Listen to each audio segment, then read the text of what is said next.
নিম্নচাপের প্রভাবে দেশের বিভিন্ন স্থানে গুঁড়ি গুঁড়ি বৃষ্টি হচ্ছে। উত্তাল রয়েছে সাগর।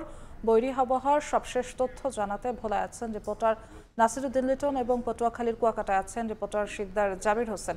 শুরুতে যাচ্ছি লিটনের কাছে। লিটন,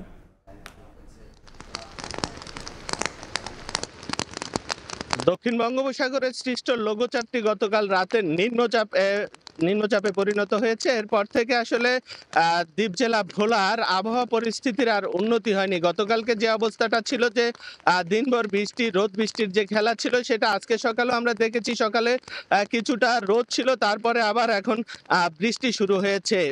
মেঘনার এবং তেঁতুলিয়ার যে নদীর অবস্থা, সেটা যদি বলতে চাই যে এখানে গতকালকের রাতের জোয়ারে বিপদসীমার 165 সেন্টিমিটার উপর দিয়ে পানি প্রবাহিত হয়েছে। আর এই কারণে ভোলার মেঘনা এবং তেঁতুলিয়া নদীর মধ্যবর্তী চর কুকরিমুকরি, ঢালচর, চর জহিরুদ্দিন, চর নিজাম সহ যে ছোট ছোট চরগুলো রয়েছে যেখানে জনবসতি আছে, সেগুলো 3 থেকে 5 ফুট জলোচ্ছ্বাসে প্লাবিত হয়েছে। আর মূলত বেড়িবাঁধের বাইরে এবং চরাঞ্চলে যারা রয়েছে তারা গতকাল থেকে দিনে অর্ধেকটা সময় পানিতে প্লাবিত অবস্থায় থাকে। আমি এখন রয়েছি ভোলা সদর উপজেলার শিবপুর সংলগ্ন মেঘনা নদীতে। এখানে আমরা এখন ভাটা চলছে নদীতে। এই ভাটার সময় যে চিত্রটি দেখতে পাচ্ছি যে নদীতে প্রবল স্রোত, এই স্রোতের মধ্যে আসলে নদীটা অনেকটাই শূন্য অবস্থায় রয়েছে। এখানে যে জেলে নৌকা ট্রলার থাকার কথা সেগুলো আমরা দেখতে পাচ্ছি না। আর স্থানীয়ভাবে যে তথ্যগুলো আমাদের কাছে পানি উন্নয়ন বোর্ডও স্থানীয়ভাবে জানা গেছে, সেগুলোর মধ্যে রয়েছে আপনার প্রায় 6টি স্থানে বেড়িবাঁধ ক্ষতিগ্রস্ত। এর মধ্যে রয়েছে ভোলা সদর উপজেলার শিবপুর মাঝঘাট সংলগ্ন এলাকা, তজুমুদ্দিন সুলিশঘাট এবং চরফেশনের খেজুরগাছিয়া, এই এলাকাগুলোতে ব্যাপক ক্ষয়ক্ষতি হয়েছে বলে আমরা স্থানীয়ভাবে জানতে পেরেছি।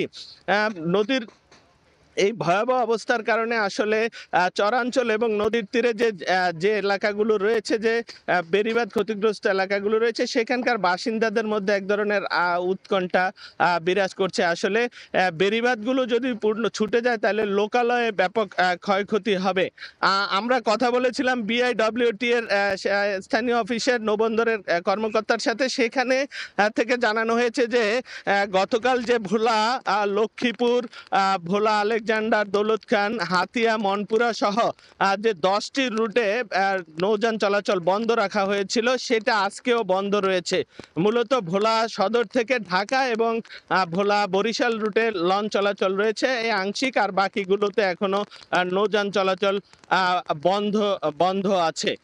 আমরা বিভিন্ন চরাঞ্চলের বাসিন্দাদের কাছ থেকে যে তথ্যটি পেয়েছি, আসলে গতকালকে রাতের এবং গতকালকের বিকেলের যে জোয়ার ছিল, সে জোয়ারে কিন্তু প্রবল স্রোতের কারণে অনেকগুলো ঘর বাড়ি ক্ষতিগ্রস্ত হয়েছে। আজকে দুপুর নাগাদ আবারও জোয়ার আসবে। সে জোয়ারে তারা আসলে কি করবে সেটা নিয়ে তারা অনেকটা আতঙ্কে রয়েছে। তো এ ছিল ঘূর্ণিঝড়ের প্রভাবে ভোলার বর্তমান অবস্থা। আরো খবর জানাতে পটুয়াখালীতে রয়েছেন সহকর্মী শিকদার জাবির হোসেন। পটুয়াখালীর খবর জানতে আমরা তার কাছে যাব।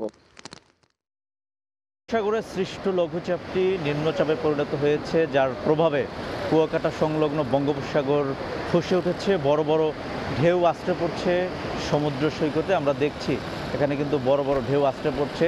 এখন এই মুহূর্তে কিন্তু জোয়ার চলছে, জোয়ার শুরু হয়েছে। ভাটা ছিল কিছুক্ষণ পূর্বে।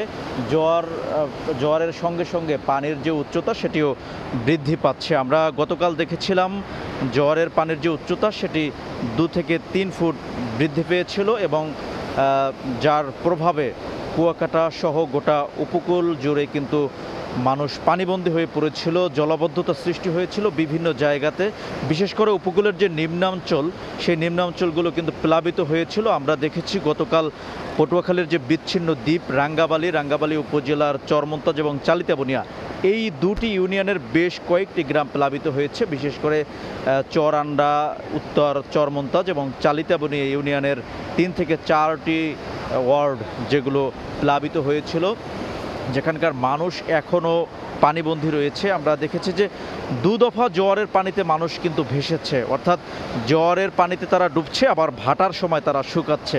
এভাবে করে উপকূলের নিম্নাঞ্চলের মানুষের অনেকের ঘরের চুলায় আগুন জ্বালাতে পারেনি। আমরা আজকে সকালে আবার লক্ষ্য করেছি, আমরা দেখেছি যে সকাল থেকে থেমে থেমে বৃষ্টি হচ্ছে। গত রাতে একটানা বৃষ্টি ছিল, মুষলধারে বৃষ্টি ছিল।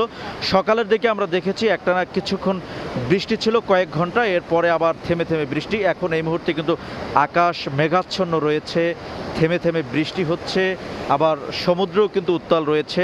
এই মুহূর্তে আমরা যে ঢেউ লক্ষ্য করেছি সেটি কিন্তু জোয়ারের শুরুর দিকের ঢেউ।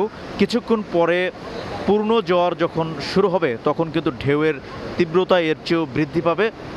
আমরা দেখেছি বড় বড় ঢেউয়ের প্রভাবে কুয়াকাটার যে আশপাশের যে এলাকাগুলো রয়েছে সেই এলাকাগুলোর বিভিন্ন জায়গার বেড়িবাঁধ কিন্তু বিধ্বস্ত হয়েছে, বেড়িবাঁধ ক্ষতিগ্রস্ত হয়েছে।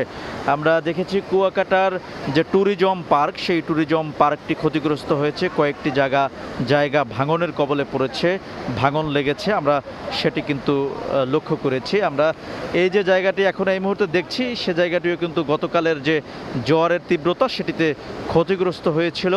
ঠিক এভাবেই কিন্তু কুয়াকাটা সৈকতের যে 18 কিলোমিটার এলাকা, 18 কিলোমিটার এলাকার বিভিন্ন জায়গাতে স্থাপনা ক্ষতিগ্রস্ত হয়েছে। সেই সঙ্গে কুয়াকাটার যে বাঁধ, সে বাঁধও কিন্তু ঝুঁকিপূর্ণ রয়েছে এই তীব্র জোয়ারের কারণে। একটি সড়ক আমরা দেখেছি, সড়ক ভাঙন লেগেছে, সেটিও কিন্তু আমরা লক্ষ্য করেছিলাম। আজকের যে জোয়ার, সে জোয়ারে আবার কী ধরনের ক্ষতি হয় সেটি কিন্তু 11টার এবং 10টা থেকে 11টার মধ্যে বোঝা যাবে। আমরা সকাল থেকে যেটি লক্ষ্য করেছি এখানে ঝড় হওয়া, দমকা হাওয়া বইছে, হঠাৎ করেই বৃষ্টি হচ্ছে। এভাবে কিন্তু উপকূলীয় এলাকার জনপদ কিন্তু অনেকটা বলা চলে এই যে নিম্নচাপের প্রভাবে অনেকটা বিপর্যস্ত বলা চলে। এবং বিশেষ করে উপকূলের যে নিম্নাঞ্চলগুলো, সেই নিম্নাঞ্চলের মানুষরা কিন্তু চরম আতঙ্কের মধ্যে রয়েছে। এখন যে জোয়ার, এই জোয়ারের পানি কতটা বৃদ্ধি পায় এবং তাদের বাড়িঘর কতটা ডুবে যায়, তাদের জানমালের কী ধরনের ক্ষয়ক্ষতি হয় সেই তা নিয়ে কিন্তু তারা খুবই শঙ্কায় রয়েছেন। তো পটুয়াখালীর কুয়াকাটা উপকূল থেকে আমার কাছে এতটুকুই ছিল, সবশেষ। বৈরী আবহাওয়ার সবশেষ খবর জানতে যুক্ত ছিলাম ভোলা এবং কুয়াকাটায়।